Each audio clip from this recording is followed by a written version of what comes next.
महाराष्ट्र सरकारने 20 लाख घरकुलांना मंजुरी दिलेली आहे आणि 10 लाख घरकुल लाभार्थ्यांच्या खात्यात पहिला हप्ता सुद्धा जमा केलेला आहे। आणि यापूर्वीच्या व्हिडिओत आपण तेच पाहिलं की पहिला हप्ता तुमच्या कोणत्या खात्यात जमा झाला आणि तो जमा झाला की नाही कसं चेक करायचं। पण या व्हिडिओमध्ये तुम्ही तुमच्या गावाची घरकुल यादी कशी डाउनलोड करायची, त्याच्यात तुमचं नाव कसं चेक करायचं ती माहिती पाहणार आहोत।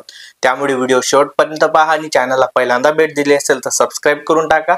मी नेहमी असेच महत्त्वपूर्ण व्हिडिओ तुमच्यासाठी घेऊन येत असतो। मी अविनाश तिरमले, व्हिडिओला सुरुवात करूया। तर स्क्रीनवरती तुम्ही पाहू शकता मी येथे प्रधानमंत्री आवास योजना ग्रामीणची म्हणजेच खेड्यागावाची वेबसाईट आहे तर ती ओपन केलेली आहे आणि वेबसाईटचं नाव आहे pmayj.nic.in आणि या वेबसाईटची डायरेक्ट लिंक मी तुम्हाला डिस्क्रिप्शन मध्ये देऊन देणार आहे। तुम्ही मोबाईल मध्ये सुद्धा वेबसाईटला ओपन करू शकता। मोबाईल मध्ये मेनू बार दिसत असतो त्यावर तुम्हाला क्लिक करायचं आहे आणि आवास स्वॅप नावाचा पर्याय दिसेल त्यावर क्लिक करा। त्यानंतर रिपोर्ट असा पर्याय दिसेल त्यावर क्लिक करायचं आहे। त्यानंतर येथे ABCD सारखे असे बॉक्स दिसणार आहेत। एक बॉक्स तुम्हाला पाहायचा आहे आणि त्यामध्ये तिसरा नंबरचा पर्याय बेनिफिशियरी रजिस्टर यावर तुम्हाला क्लिक करायचं आहे। आता या ठिकाणी तुमचं जे काही राज्य असेल जसे की आपलं महाराष्ट्र निवडायचं आहे। त्यानंतर तुमचा जिल्हा निवडा, त्याचबरोबर तुमचा तालुका निवडा आणि खाली तुमच्या गावाचं नाव सिलेक्ट करायचं आहे। येथे बेरीज वजाबाकीचं उत्तर तुम्हाला व्यवस्थित द्यायचं आहे। खूप जण सांगतात की कॅपचा रॉंग दाखवतो तुम्ही जर का बरोबर टाकलं नाही तर ते रॉंगच दाखवणार आहे। आणि जर का अडचण असेल तर ही पूर्ण प्रोसेस तुम्ही नवीन करू शकता। हा कॅपचा व्यवस्थित टाकायचा आहे। जसं की येथे बघा 15 + 40 म्हणजेच किती 55 टाकून सबमिट या बटनावर क्लिक करा। आता या ठिकाणी तुमचं जे काही राज्य असेल तुम्हाला राज्य निवडायचं आहे जसं की आपलं महाराष्ट्र। त्यानंतर येथे तुमचा जिल्हा निवडायचा आहे आणि खाली तुमचा तालुका निवडावा लागेल आणि त्याच्या खाली तुमचं गावाचं नाव निवडायचं आहे।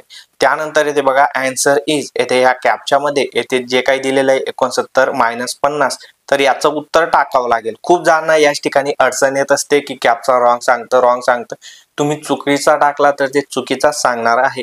तर येथे व्यवस्थित टाका आणि सबमिट या बटनावर क्लिक करा।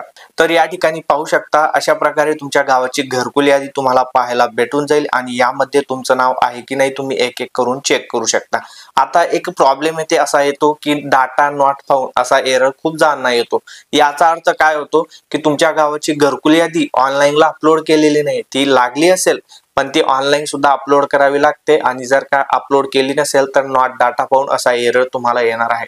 त्यामुळे तुमच्या गावाची यादी तुम्हाला ग्रामपंचायतीत जाऊन चेक करावी लागेल आणि ज्यांच्या गावाची घरकुल यादी ऑनलाईनला अपलोड झालेली आहे ती यादी तुम्ही पाहू शकता आणि ही चालू वर्षाची आहे, लक्षात ठेवा। त्यानंतर याची PDF डाउनलोड करायची आहे। डाउनलोड PDF वरती क्लिक करून ती मोबाईल मध्ये सुद्धा डाउनलोड करून सेव्ह करू शकता। तर अशा प्रकारे तुम्ही तुमच्या गावाची घरकुल यादी 2025 मध्ये मोबाईल मध्येच डाउनलोड करून चेक करू शकता। आता हा व्हिडिओ जास्तीत जास्त लोकांपर्यंत शेअर करा। तुम्हाला काही अडचण येत असेल तर कमेंट्स करा। मी पुन्हा भेटू अशाच एका नवीन महत्त्वाच्या व्हिडिओ मध्ये। तोपर्यंत जय महाराष्ट्र, जय खानदेश।